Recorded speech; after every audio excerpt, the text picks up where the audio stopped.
નમસ્કાર મિત્રો, નિત્ય જ્ઞાનમાં તમારું ફરી એકવાર સ્વાગત છે। શું તમે જાણવા માંગો છો કે એક પ્રોફેશનલ ઓપરેટર કેવી રીતે કોઈ સ્ટોકનો ભાવ 30 પોઈન્ટ વધારી દે છે અને તેમ છતાં તેના હાથમાં બહુ ઓછો માલ વધે છે? આજે આપણે જેસી લિવરમોરના જીવનના એક એવા પ્રકરણ વિશે વાત કરવાના છીએ જે તમને ઇમ્પિરિયલ સ્ટીલના લાઈવ કેસ સ્ટડી દ્વારા માર્કેટની અસલી ગણતરીઓ સમજાવશે।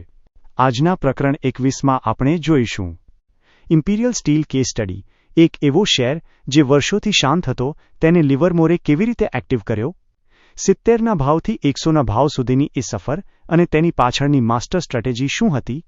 The power of tape. Livermore સમજાવે છે કે સૌથી મોટો સેલ્સમેન અખબાર કે ટિપ્સ નથી પણ ટિકર ટેપ છે। જ્યારે ભાવ વધે છે ત્યારે પબ્લિકની માનસિકતા કેવી રીતે બદલાય છે અને તેઓ કેમ 100ના ભાવે શેર લેવા લાઈન લગાવે છે? The Prentiss dispute. John Prentiss સાથેના વિવાદની અસલી વાર્તા। શું થાય છે જ્યારે એક ઓપરેટર પોતાની સમજણ વિરુદ્ધ જઈને કોઈના કહેવાથી ટ્રેડ કરે છે? આ ભૂલ તેમને કેટલી મોંઘી પડી? ધ સાયકોલોજી ઓફ અ બૂમ। તેજીમાં લોકો કેમ ટોચ પર ખરીદી કરે છે? લિવરમોરનો એ કિંમતી પાઠ કે શા માટે પબ્લિકનો નફો હંમેશા પેપર પર જ રહી જાય છે અને ક્યારે રોકડમાં રૂપાંતરિત થતો નથી। મિત્રો, આ પ્રકરણ તમને એક ટ્રેડર અને મેનિપ્યુલેટર વચ્ચેનો તફાવત અને માર્કેટના વણલખેલા નિયમો સમજાવશે। તો તૈયાર થઈ જાઓ ટ્રેડિંગના આ પ્રેક્ટિકલ લેસન માટે।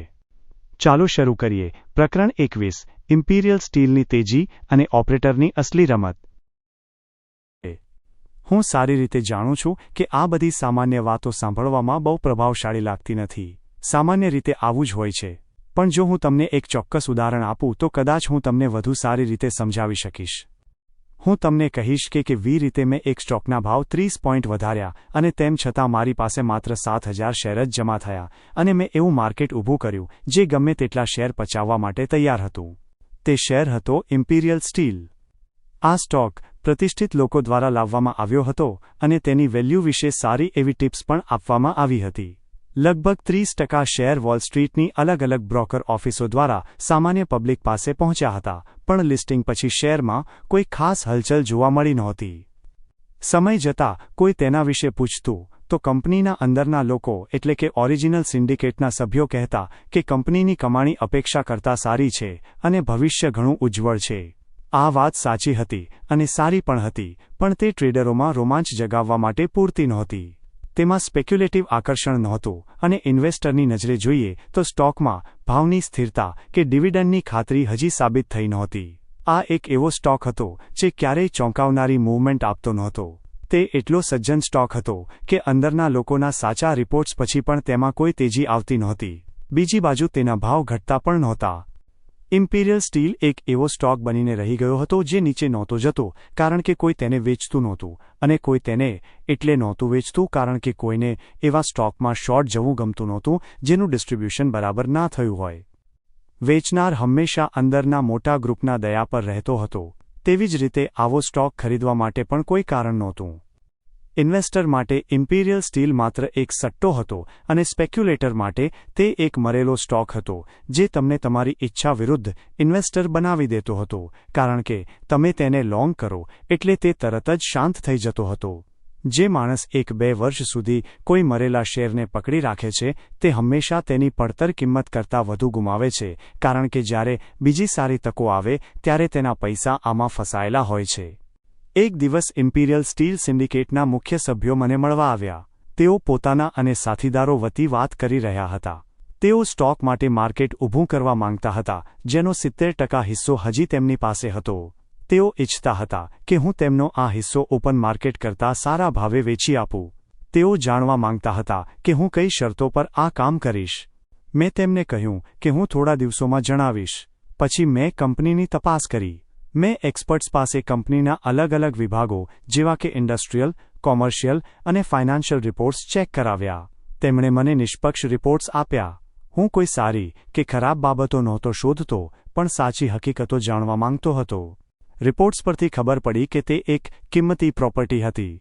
જો ઇન્વેસ્ટર થોડી રાહ જોવા તૈયાર હોય તો હાલના ભાવે શેર ખરીદવા યોગ્ય હતા।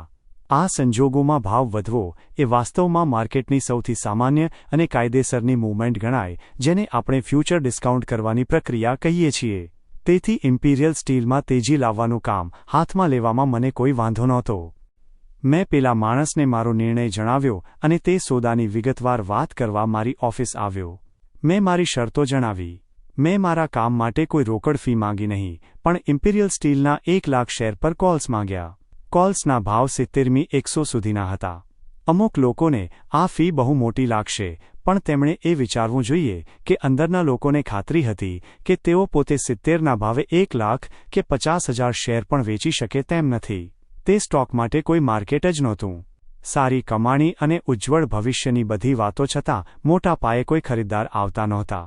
વળી, જ્યાં સુધી મારા ક્લાયન્ટ્સ લાખો ડોલર ના કમાય ત્યાં સુધી મને કોઈ ફી મળવાની નહોતી. હું જે કમાવવાનો હતો તે કોઈ મોટું કમિશન નહોતું, પણ સફળતા પર આધારિત એક વ્યાજબી ફી હતી. એ જાણીને કે સ્ટોકની સાચી વેલ્યુ છે અને માર્કેટમાં તેજીનો માહોલ છે, મને લાગ્યું કે હું સારું કામ કરી શકીશ. ક્લાયન્ટ્સ મારા વિચારોથી ખુશ થયા અને તરત જ મારી શરતો માની લીધી. આમ આ કામની શરૂઆત થઈ. મેં મારી જાતને સુરક્ષિત કરવાનું શરૂ કર્યું. સિન્ડિકેટ પાસે લગભગ 70% શેર હતા. મેં તે 70% શેર એક ટ્રસ્ટ એગ્રીમેન્ટ હેઠળ જમા કરાવી દીધા. હું નહોતો ઈચ્છતો કે જ્યારે હું ભાવ વધારું ત્યારે મોટા શેરધારકો મારો જ ઉપયોગ કરીને પોતાનો માલ મારા માથે પધરાવી દે. મોટા ભાગનો હિસ્સો લોક થઈ ગયા પછી પણ 30% શેર પબ્લિક પાસે હતા, પણ તે જોખમ મારે લેવું જ પડે તેમ હતું. અનુભવી સ્પેક્યુલેટર્સ ક્યારેય એવું વિચારતા નથી કે કોઈ પણ જોખમ વગર કામ થશે. હકીકતમાં બધા શેરધારકો એકસાથે માલ વેચવા આવે તેવી શક્યતા બહુ ઓછી હતી, જેમ કોઈ વીમા કંપનીના બધા જ પોલિસીધારકો એક જ દિવસે ના મરે તેમ. શેરબજારના જોખમો માટે પણ માણસના મૃત્યુદર જેવા જ વણલખેલા ગણિત હોય છે. આ પ્રકારના જોખમોથી બચી ગયા પછી હું મારું કેમ્પેન શરૂ કરવા તૈયાર હતો. મારો હેતુ મારા કોલ્સને કિંમતી બનાવવાનો હતો. આ કરવા માટે મારે ભાવ વધારવો પડે અને એવું માર્કેટ ઊભું કરવું પડે જેમાં હું 1 લાખ શેર વેચી શકું. મેં સૌથી પહેલું કામ એ કર્યું કે જો ભાવ વધે તો માર્કેટમાં કેટલો માલ વેચવા માટે આવી શકે છે તે જાણ્યું. આ કામ મારા બ્રોકર્સ દ્વારા સરળતાથી થઈ ગયું, જેમણે જાણી લીધું કે માર્કેટ ભાવથી થોડા ઉપર કેટલા શેર વેચવા માટે મુકાયેલા છે. મને ખબર નથી કે સ્પેશિયાલિસ્ટોએ તેમને સાચી વિગત આપી હતી કે નહીં, પણ ભાવ ત્યારે 70 હતો અને હું 1000 શેર પણ તે ભાવે વેચી શક્યો નહોતો. મને તે ભાવે કે તેનાથી થોડા નીચે પણ કોઈ ખાસ ડિમાન્ડ દેખાતી નહોતી. મારે મારા બ્રોકર્સની માહિતી પર જ ભરોસો રાખવો પડ્યો, પણ તે મને એ સમજવા માટે પૂરતી હતી કે કેટલો માલ વેચવા માટે છે અને કેટલી ડિમાન્ડ છે. જેવી મને આ જાણકારી મળી, મેં શાંતિથી 70 અને તેનાથી ઉપર વેચાવા આવતા બધા જ શેર ખરીદી લીધા. જ્યારે મેં કહું છું ત્યારે તેનો અર્થ મારા બ્રોકર્સ છે. આ શેર સામાન્ય પબ્લિક પાસેથી આવ્યા હતા કારણ કે મારા ક્લાયન્ટ્સે તો પહેલેથી જ પોતાના વેચાણના ઓર્ડર રદ કરી દીધા હતા. મારે બહુ વધારે શેર ખરીદવા પડ્યા નહીં. વળી, હું જાણતો હતો કે જો સાચી રીતે ભાવ વધશે તો આપોઆપ બીજા ખરીદદારો અને વેચનારાઓ પણ આવશે. મેં ઇમ્પિરિયલ સ્ટીલ વિશે કોઈને પણ તેજીની ટિપ્સ આપી નહોતી. મારે તેની જરૂર પણ નહોતી. મારું કામ તો પ્રચારના શ્રેષ્ઠ માધ્યમથી લોકોના વિચારો બદલવાનું હતું. હું એમ નથી કહેતો કે ક્યારે તેજીનો પ્રચાર ના કરવો જોઈએ. નવા શેરની વેલ્યુની જાહેરાત કરવી એટલી જ કાયદેસર છે જેટલી જૂતા કે ગાડીઓની જાહેરાત કરવી. પબ્લિકને સાચી અને ભરોસાપાત્ર માહિતી મળવી જ જોઈએ.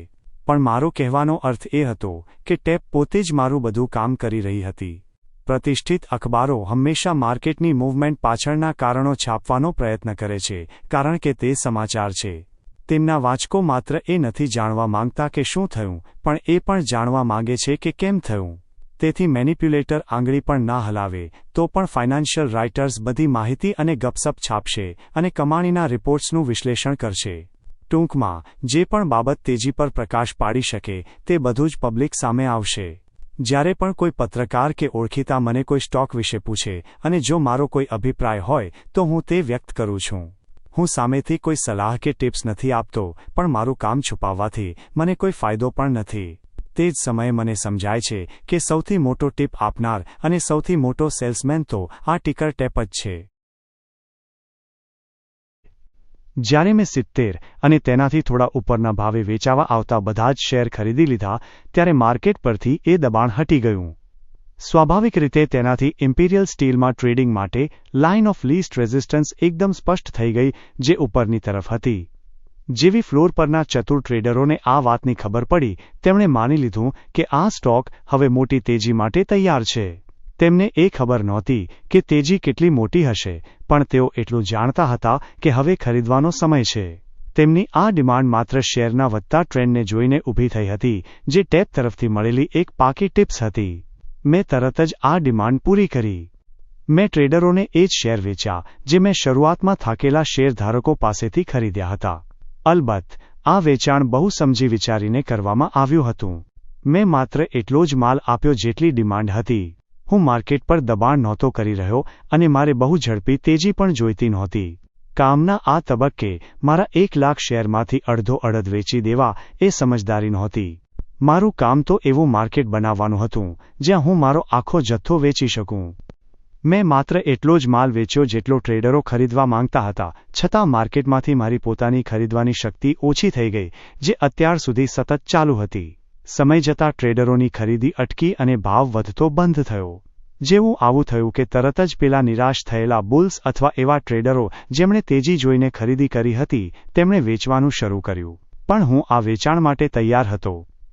ભાવ જ્યારે નીચે આવવા લાગ્યો ત્યારે મેં પેલા ટ્રેડરોને જે ભાવે વેચ્યા હતા તેનાથી 2 પોઈન્ટ નીચે ફરીથી તે શેર ખરીદી લીધા. મારી આ ખરીદીએ ભાવને વધુ નીચે જતો અટકાવ્યો અને જ્યારે ભાવ ઘટતો બંધ થયો ત્યારે વેચાણના ઓર્ડર પણ આવતા બંધ થઈ ગયા. પછી મેં ફરીથી એ જ પ્રક્રિયા શરૂ કરી. મેં ઉપરના ભાવે વેચાવા આવતા બધા શેર લઈ લીધા અને ભાવ બીજી વખત વધવા લાગ્યો, આ વખતે 70 કરતાં ઊંચા લેવલથી. એ ના ભૂલતા કે જ્યારે ભાવ ઘટે છે ત્યારે ઘણા એવા શેરધારકો હોય છે જેઓ પસ્તાતા હોય છે કે કેમ ના વેચ્યું, પણ તેઓ ટોચથી 3-4 પોઈન્ટ નીચે વેચવા તૈયાર નથી હોતા. આવા સ્પેક્યુલેટર્સ હંમેશા સોગંદ લેતા હોય છે કે જો ફરી ભાવ વધશે તો ચોક્કસ વેચી દઈશ. તેઓ તેજીમાં વેચવાના ઓર્ડર મૂકે છે, પણ જ્યારે ભાવ વધવા લાગે ત્યારે તેમનું મન બદલાઈ જાય છે. અલબત્ત, જેઓ નાનો નફો લઈને નીકળનારા ટ્રેડર્સ છે તેઓ તો પોતાનો નફો બુક કરતા જ રહે છે. ત્યાર પછી મારે બસ આ જ પ્રક્રિયાનું પુનરાવર્તન કરવાનું હતું. વારાફરતી ખરીદવું અને વેચવું, પણ હંમેશા ભાવને ઉપર લઈ જવો. ક્યારેક બધા જ શેર ખરીદી લીધા પછી ભાવને એકાએક ઝડપથી ઉપર ખેંચવો ફાયદાકારક રહે છે, જેને આપણે નાની તેજી કહી શકીએ. આ એક શ્રેષ્ઠ જાહેરાત છે કારણ કે તેનાથી ચર્ચાઓ શરૂ થાય છે અને પ્રોફેશનલ ટ્રેડર્સ તેમજ એ પબ્લિક જેમને હલચલ ગમે છે તેઓ માર્કેટમાં ખેંચાઈ આવે છે. ઇમ્પિરિયલ સ્ટીલમાં મેં આ જ કર્યું અને જેવી ડિમાન્ડ ઊભી થઈ મેં માલ સપ્લાય કર્યો. મારું વેચાણ હંમેશા તેજીની ઝડપ અને તેની મર્યાદાને કાબૂમાં રાખતું હતું. ઘટતી વખતે ખરીદવું અને વધતી વખતે વેચવું એ માત્ર ભાવ વધારવા માટે નહોતું, પણ ઇમ્પિરિયલ સ્ટીલની માર્કેટેબિલિટી વધારવા માટે હતું. મારા કામ શરૂ કર્યા પછી એવો કોઈ સમય નહોતો આવ્યો જ્યારે કોઈ માણસ આ શેર છૂટથી ખરીદી કે વેચી ના શકે. મારો કહેવાનો મતલબ એ છે કે ભાવમાં બહુ મોટી વધઘટ કર્યા વગર વ્યાજબી જથ્થામાં લે વેચ થઈ શકતી હતી. લોકોમાં જે ડર હતો કે ખરીદ્યા પછી ફસાઈ જઈશું અથવા વેચ્યા પછી શોર્ટમાં મરાઈ જઈશું તે નીકળી ગયો હતો. ધીમે ધીમે ટ્રેડર્સ અને પબ્લિકમાં એ વિશ્વાસ બેસી ગયો કે ઇમ્પિરિયલ સ્ટીલનું માર્કેટ હવે કાયમી છે અને આ એક્ટિવિટીએ બીજા બધા વાંધા પણ દૂર કરી દીધા. પરિણામ એ આવ્યું કે હજારો શેરની લે વેચ કર્યા પછી હું એ શેરને સોના ભાવે એટલે કે પાર પર લાવવામાં સફળ રહ્યો. $100ના ભાવે હવે દરેક માણસ ઇમ્પિરિયલ સ્ટીલ ખરીદવા માંગતો હતો. કેમ નહીં? હવે બધા જાણતા હતા કે આ એક સારો સ્ટોક છે અને તે એક સસ્તો સોદો હતો. પુરાવો તેની તેજી હતી. જે શેર 70મી 100 સુધી જઈ શકે તે 100મી 130 પણ જઈ શકે, આવું ઘણા લોકો વિચારતા હતા. ભાવને 30 પોઈન્ટ ઉપર લઈ જવાની આ પ્રક્રિયામાં મારી પાસે માત્ર 7000 શેર જ જમા થયા હતા. આ શેરનો સરેરાશ ભાવ મને 85 પડ્યો હતો, એટલે કે મને તેમાં 15 પોઈન્ટનો નફો હતો, પણ મારો આખો નફો જે હજી પેપર પર હતો તે ઘણો મોટો હતો. આ એક સુરક્ષિત નફો હતો કારણ કે મારી પાસે વેચવા માટે મોટું માર્કેટ તૈયાર હતું. યોગ્ય મેનિપ્યુલેશનથી શેર હજી ઉપર જઈ શકે તેમ હતો અને મારી પાસે 70મી 100ના ભાવના 1 લાખ શેરના કોલ્સ હતા. સંજોગો એવા બન્યા કે મારે મારો પેપર પ્રોફિટ રોકડમાં ફેરવવાના પ્લાન બદલવા પડ્યા. જો હું જાતે જ કહું તો આ એક સુંદર મેનિપ્યુલેશન હતું જે એકદમ કાયદેસર અને સફળ રહ્યું હતું. કંપનીની પ્રોપર્ટી કિંમતી હતી અને ઊંચા ભાવે પણ શેર મોંઘો નહોતો. ઓરિજિનલ સિન્ડિકેટના એક સભ્ય જે એક પ્રતિષ્ઠિત બેન્કિંગ હાઉસ હતું તેમને કંપનીનો કંટ્રોલ મેળવવાની ઈચ્છા થઈ. ઇમ્પિરિયલ સ્ટીલ જેવી સફળ કંપનીનો કંટ્રોલ કોઈ વ્યક્તિ કરતાં બેન્કિંગ ફર્મ માટે વધુ કિંમતી હોય છે. ગમે તે હોય, પણ તે ફર્મે મને મારા બધા જ ઓપ્શન્સ ખરીદવા માટેની ઓફર આપી. તે મારા માટે બહુ મોટો નફો હતો અને મેં તરત જ તેનો સ્વીકાર કર્યો. જ્યારે મને જથ્થામાં સારો નફો મળતો હોય ત્યારે હું હંમેશા વેચવા તૈયાર હોઉં છું. મને જે નફો થયો તેનાથી હું ખુશ હતો. મેં મારા કોલ્સ વેચ્યા તે પહેલાં મને ખબર પડી કે તે બેન્કરોએ પ્રોપર્ટીની વધુ તપાસ કરાવી હતી અને તેના રિપોર્ટ પછી જ તેમણે મને આ ઓફર આપી હતી. મેં ઇન્વેસ્ટમેન્ટ માટે થોડા હજાર શેર મારી પાસે રાખ્યા કારણ કે મને તેમાં વિશ્વાસ હતો. ઇમ્પિરિયલ સ્ટીલના મેનિપ્યુલેશનમાં કંઈ પણ અકુદરતી કે ખોટું નહોતું. જ્યાં સુધી મારી ખરીદીથી ભાવ વધતો હતો ત્યાં સુધી મને ખબર હતી કે બધું બરાબર છે. જ્યારે તમને લાગે કે તમારી ખરીદી પછી પણ શેર પ્રતિસાદ નથી આપતો ત્યારે તે વેચવા માટેની સૌથી મોટી ટિપ્સ છે. તમે જાણો છો કે જો સ્ટોકની સાચી વેલ્યુ હોય અને માર્કેટના સંજોગો સારા હોય તો ભાવ ઘટ્યા પછી પણ તમે તેને ઉપર લાવી શકો છો, ભલે તે 20 પોઈન્ટ ઘટ્યો હોય. પણ મારે ઇમ્પિરિયલ સ્ટીલમાં એવું કંઈ કરવું પડ્યું નહોતું. સ્ટોક ઓપરેટ કરતી વખતે હું ટ્રેડિંગના પાયાના સિદ્ધાંતો ક્યારેય નથી ભૂલતો. કદાચ તમને નવાઈ લાગશે કે હું આ વાત કેમ વારંવાર દોહરાવું છું કે હું ક્યારેય ટેપ સાથે દલીલ નથી કરતો કે માર્કેટના વર્તન પર ગુસ્સો નથી કરતો. તમે એવું વિચારશો કે જે હોશિયાર લોકોએ પોતાના બિઝનેસમાં કરોડો કમાયા છે અને વોલ સ્ટ્રીટમાં પણ સફળ રહ્યા છે તેઓ શાંતિથી રમવાનું મહત્વ સમજતા જ હશે. પણ તમને જાણીને નવાઈ લાગશે કે આપણા ઘણા સફળ પ્રમોટરો ઘણીવાર નાની છોકરીઓની જેમ ચીડાઈ જાય છે કારણ કે માર્કેટ તેમની ઈચ્છા મુજબ નથી ચાલતું. તેઓ તેને પોતાના અપમાન તરીકે લે છે અને ગુસ્સામાં આવીને પૈસા ગુમાવે છે. જ્હોન પ્રેન્ટિસ અને મારા વચ્ચેના વિવાદ વિશે ઘણી અફવાઓ ઉડી છે. લોકોને લાગે છે કે આ કોઈ એવી વાર્તા હશે જેમાં સોદો ખોટો પડ્યો હોય કે કોઈએ એકબીજા સાથે છેતરપિંડી કરી હોય જેના લીધે કરોડોનું નુકસાન થયું હોય, પણ હકીકત એવી નથી. પ્રેન્ટિસ અને હું વર્ષોથી મિત્રો હતા. તેમણે મને અગાઉ ઘણીવાર એવી માહિતી આપી હતી જેનો મેં ફાયદો ઉઠાવ્યો હતો અને મેં પણ તેમને ઘણીવાર સલાહ આપી હતી જે કદાચ તેમણે માની હોય કે ના પણ હોય.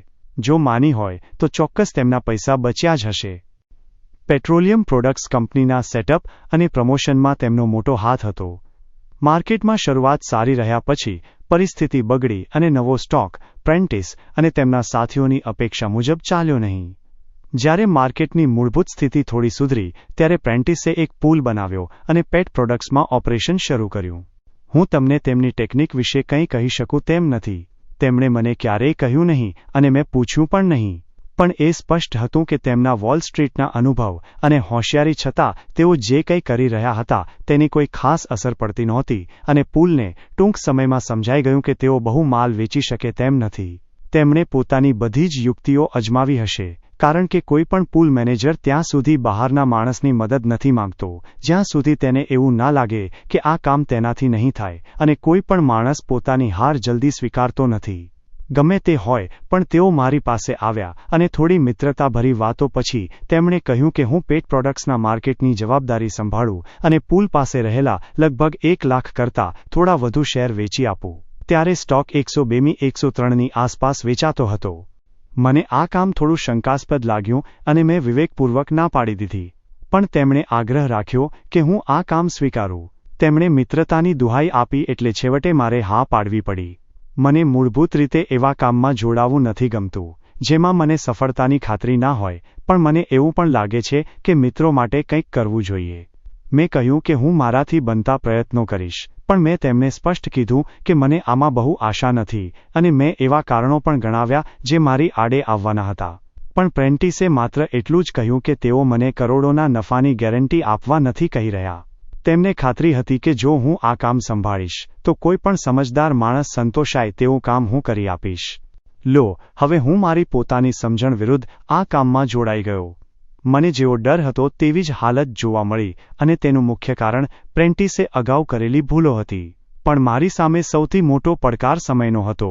મને ખાતરી હતી કે આપણે તેજીના અંત તરફ જઈ રહ્યા છીએ અને પ્રેન્ટિસને જે સુધારો દેખાતો હતો તે માત્ર થોડા સમય માટેની તેજી એટલે કે શોર્ટ લિવ્ડ રેલી જ હતી. મને ડર હતો કે હું પેટ પ્રોડક્ટ્સમાં કંઈ કરી શકું તે પહેલાં જ આખું માર્કેટ મંદીમાં આવી જશે. છતાં મેં વચન આપ્યું હતું એટલે મેં પૂરી તાકાતથી કામ કરવાનું નક્કી કર્યું. મેં ભાવ વધારવાનું શરૂ કર્યું અને મને થોડી સફળતા મળી. હું ભાવને 107 સુધી લઈ ગયો જે ઠીક કહી શકાય અને હું થોડો માલ વેચવામાં પણ સફળ રહ્યો. તે બહુ વધારે નહોતો, પણ મને એ વાતનો આનંદ હતો કે મેં પૂલનો માલ વધવા દીધો નથી. પુલની બહારના ઘણા લોકો એવા હતા જેઓ થોડો ભાવ વધે એટલે પોતાનો માલ ખાલી કરવા બેઠા હતા, અને હું તેમના માટે ભગવાન સમાન સાબિત થયો. જો માર્કેટની સ્થિતિ સારી હોત તો મેં વધુ સારું કામ કર્યું હોત. અફસોસ એ વાતનો હતો કે મને બહુ મોડો બોલાવવામાં આવ્યો. હવે મને લાગ્યું કે પુલને ઓછામાં ઓછું નુકસાન થાય એ રીતે બહાર નીકળી જવું એ જ એકમાત્ર રસ્તો છે. મેં પ્રેન્ટિસને બોલાવ્યા અને મારા વિચારો જણાવ્યા, પણ તેમણે વાંધો ઉઠાવ્યો. મેં તેમને સમજાવ્યું કે હું આવું કેમ કહી રહ્યો છું. મેં કહ્યું કે પ્રેન્ટિસ, હું માર્કેટની નસ પારખી શકું છું. તમારા સ્ટોકમાં કોઈ નવો ખરીદદાર નથી આવી રહ્યો. મારા મેનિપ્યુલેશન પર પબ્લિકનો શું રિસ્પોન્સ છે તે જોવું કોઈ અઘરું કામ નથી. સાંભળો, જ્યારે આપણે ટ્રેડર્સ માટે પેટ પ્રોડક્ટ્સને આટલો આકર્ષક બનાવીએ અને જરૂરી સપોર્ટ પણ આપીએ, છતાં પબ્લિક તેને અડતી ના હોય, ત્યારે સમજી લેવું કે સ્ટોકમાં નહીં પણ માર્કેટમાં કંઈક ખોટું છે. જબરદસ્તી કરવાનો કોઈ ફાયદો નથી, કારણ કે તેમાં નુકસાન જ થશે. પુલ મેનેજર ત્યારે જ ખરીદી કરે જ્યારે તેની સાથે બીજા ખરીદદારો પણ હોય, પણ જો તે એકલો જ ખરીદનાર હોય તો તેના જેવો મૂર્ખ કોઈ નથી. હું જો 5000 શેર ખરીદું તો તેની સામે પબ્લિક 5000 શેર ખરીદવા તૈયાર હોવી જોઈએ.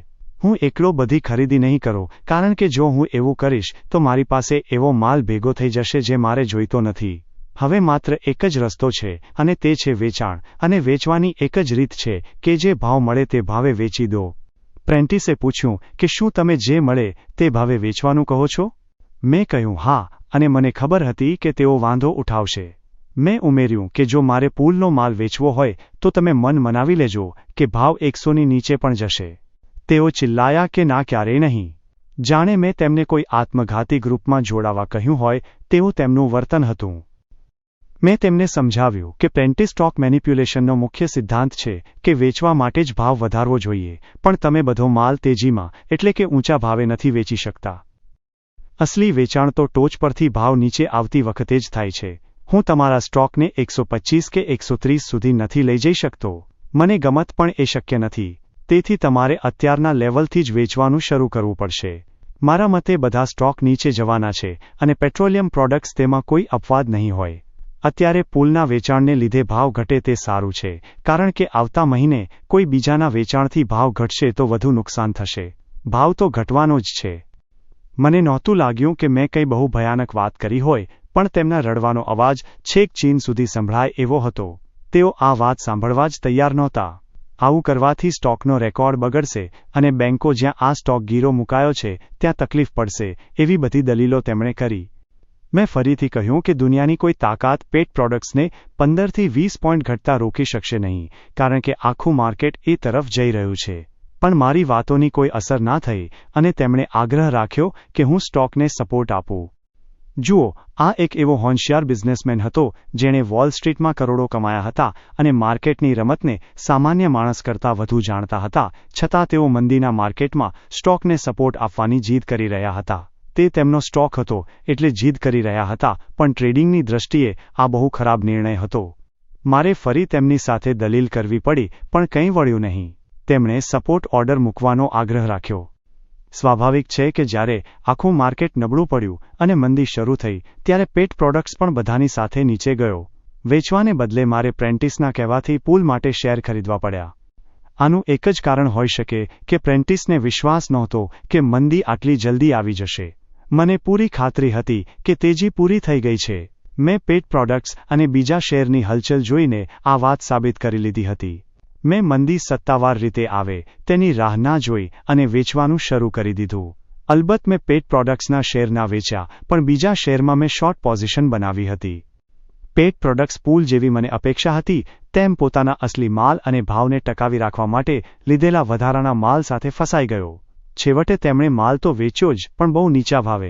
જો પ્રેન્ટિસે મને મારી રીતે વેચવા દીધો હોત તો તેમને ઘણો સારો ભાવ મળ્યો હોત, પણ પ્રેન્ટિસ હજી પણ એવું માને છે કે તે સાચા હતા.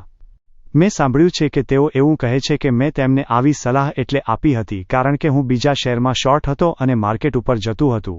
તેમનો કહેવાનો અર્થ એ હતો કે પેટ પ્રોડક્ટ્સના વેચાણથી જે ઘટાડો આવે તેનાથી મને મારા બીજા શોર્ટ ટ્રેડમાં ફાયદો થાય. આ બધી વાહિયાત વાતો છે. હું એટલે બેરિશ નહોતો કારણ કે મેં શોર્ટ કર્યું હતું, પણ મેં પરિસ્થિતિને બરાબર સમજી હતી એટલે હું બેરિશ થયો હતો, અને ત્યાર પછી મેં શોર્ટ કર્યું હતું. ઊંધા રસ્તે કામ કરવાથી ક્યારેય મોટા પૈસા નથી બનતા, ખાસ કરીને સ્ટોક માર્કેટમાં. મારો પ્લાન મારા 20 વર્ષના અનુભવ પર આધારિત હતો. પ્રેન્ટિસ એક ટ્રેડર તરીકે આ વાત મારી જેમ સ્પષ્ટ જોઈ શકવા જોઈતા હતા, પણ ત્યારે બીજું કંઈ કરવા માટે બહુ મોડું થઈ ગયું હતું. મને લાગે છે કે પ્રેન્ટિસ પણ પેલા હજારો લોકો જેવી જ ભ્રમણામાં જીવે છે જેમને લાગે છે કે એક મેનિપ્યુલેટર ગમે તે કરી શકે છે, પણ હકીકતમાં એવું નથી. જેમ્સ આર કિનનું સૌથી મોટું કામ 1901માં યુએસ સ્ટીલના શેરનું મેનિપ્યુલેશન હતું. તેઓ એટલે સફળ થયા નહોતા કારણ કે તેઓ બહુ હોશિયાર હતા કે તેમની પાછળ દેશના સૌથી શ્રીમંત લોકોનું ગ્રુપ હતું. તે કારણો તો હતા જ, પણ મુખ્ય કારણ એ હતું કે ત્યારે માર્કેટની સ્થિતિ અને પબ્લિકની માનસિકતા એકદમ સાચી હતી. પોતાના અનુભવ અને સામાન્ય બુદ્ધિ વિરુદ્ધ જઈને કામ કરવું એ ટ્રેડિંગમાં બહુ મોટું નુકસાન છે. વોલ સ્ટ્રીટમાં માત્ર બહારના લોકો જ મૂર્ખ નથી હોતા. પ્રેન્ટિસને મારી સામે એ જ વાંધો છે જે મેં તમને હમણાં જ કહ્યું. તેમને અત્યારે એ વાતનું દુઃખ છે કે મેં મેનિપ્યુલેશન મારી રીતે નહીં પણ તેમના કહેવા મુજબ કર્યું. જ્યાં સુધી તમે ખોટી માહિતી આપીને લોકોને છેતરતા નથી ત્યાં સુધી મોટા જથ્થામાં શેર વેચવા માટે કરવામાં આવતા મેનિપ્યુલેશનમાં કંઈ પણ રહસ્યમય કે ખોટું નથી. સાચું મેનિપ્યુલેશન હંમેશા ટ્રેડિંગના સાચા સિદ્ધાંતો પર જ આધારિત હોવું જોઈએ. લોકો જૂના જમાનાની રીતો જેવી કે વોશ સેલ્સ પર બહુ ભાર મૂકે છે, પણ હું તમને ખાતરી આપું છું કે છેતરપિંડીની આવી નાની ટેકનિકોની કોઈ ખાસ કિંમત નથી. સ્ટોક માર્કેટ મેનિપ્યુલેશન અને કાઉન્ટર પર વેચાતા શેર કે બોન્ડ વચ્ચેનો તફાવત માત્ર ગ્રાહકોના પ્રકારમાં છે. જેપી મોર્ગન જેવી કંપની પબ્લિકને બોન્ડ વેચે છે એટલે કે ઇન્વેસ્ટરોને વેચે છે, જ્યારે એક મેનિપ્યુલેટર પબ્લિકને શેર વેચે છે એટલે કે સ્પેક્યુલેટર્સને વેચે છે. ઇન્વેસ્ટર હંમેશા સલામતી અને કાયમી વળતર જુએ છે, જ્યારે સ્પેક્યુલેટર ઝડપી નફો શોધે છે. મેનિપ્યુલેટરને તેના મુખ્ય ખરીદદારો એવા સ્પેક્યુલેટર્સમાં મળે છે જેઓ સામાન્ય કરતાં વધુ જોખમ લેવા તૈયાર હોય છે જ્યાં સુધી તેમને પોતાની મૂડી પર મોટું વળતર મળવાની શક્યતા દેખાય. હું પોતે ક્યારેય આંધળા જુગારમાં માનતો નથી. હું ભલે લાખોના સોદા કરું કે માત્ર 100 શેર ખરીદું, પણ મારી પાસે હંમેશા એ કામ કરવા પાછળનું એક ચોક્કસ કારણ હોય છે. મને બરાબર યાદ છે કે હું બીજા માટે શેર વેચવાના એટલે કે મેનિપ્યુલેશનના બિઝનેસમાં કેવી રીતે આવ્યો. આ વાત યાદ કરવામાં મને આનંદ થાય છે કારણ કે તે વોલ સ્ટ્રીટના પ્રોફેશનલ લોકોનો સ્ટોક માર્કેટ પ્રત્યેનો અભિગમ બહુ સુંદર રીતે બતાવે છે.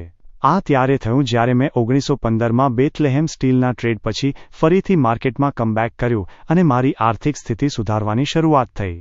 હું સતત ટ્રેડિંગ કરતો હતો અને મારું નસીબ પણ સારું હતું. મેં ક્યારેય અખબારોમાં પ્રસિદ્ધિ માંગી નથી, પણ મેં મારી જાતને છુપાવવાનો પ્રયત્ન પણ કર્યો નથી.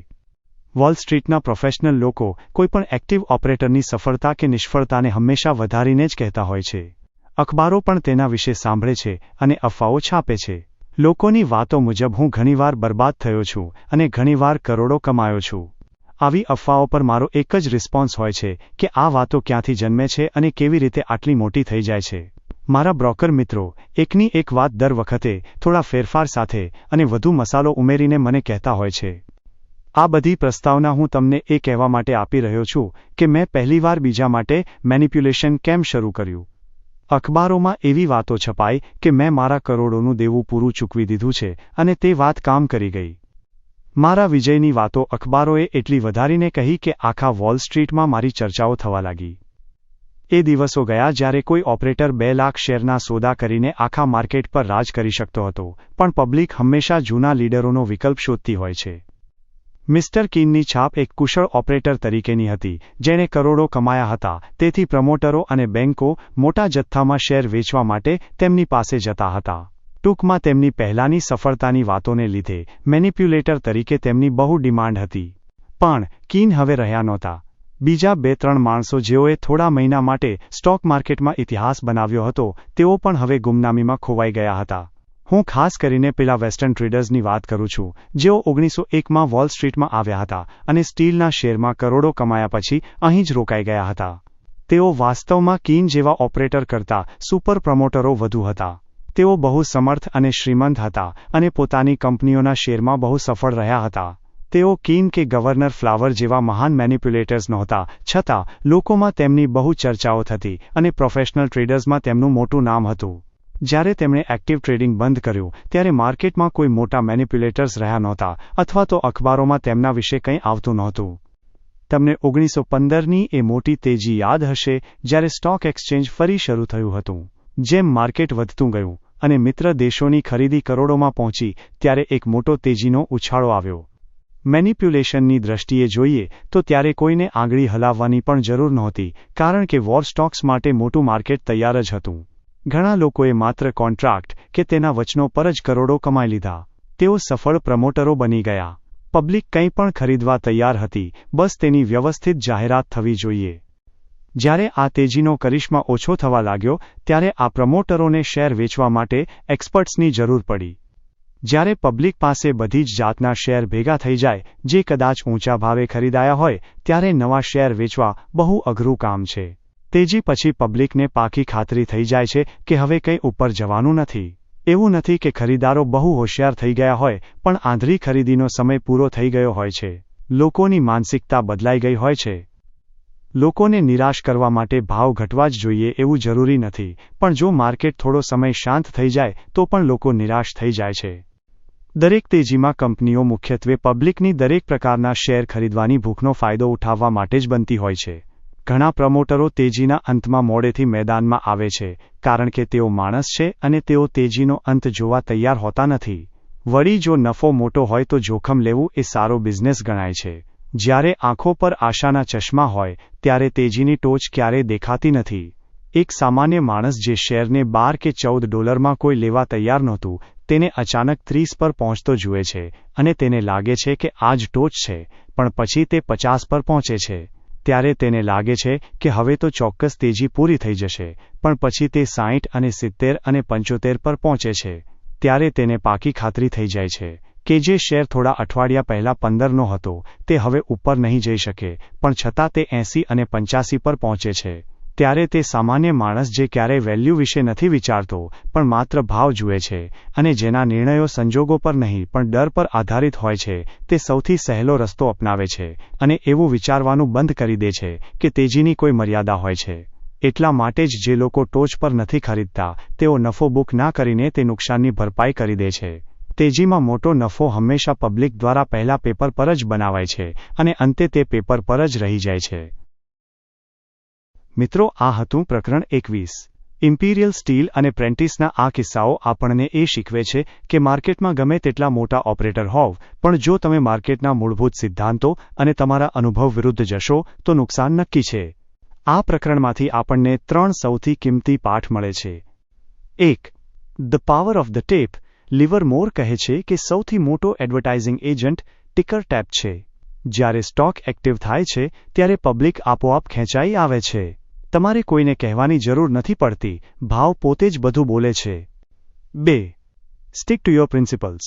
પ્રેન્ટિસના કિસ્સામાં આપણે જોયું કે જ્યારે લિવરમોરે બીજાના કહેવાથી પોતાની સમજણ વિરુદ્ધ ટ્રેડ કર્યો, ત્યારે શું પરિણામ આવ્યું. ટ્રેડિંગમાં હંમેશા તમારી પોતાની સ્ટ્રેટેજી અને એનાલિસિસ પર જ ભરોસો રાખવો જોઈએ. 3. Paper profit versus real cash. તેજીમાં પબ્લિક હંમેશા પેપર પર લાખો કમાય છે, પણ તે પ્રોફિટ ક્યારેય ઘરે નથી લઈ જઈ શકતી.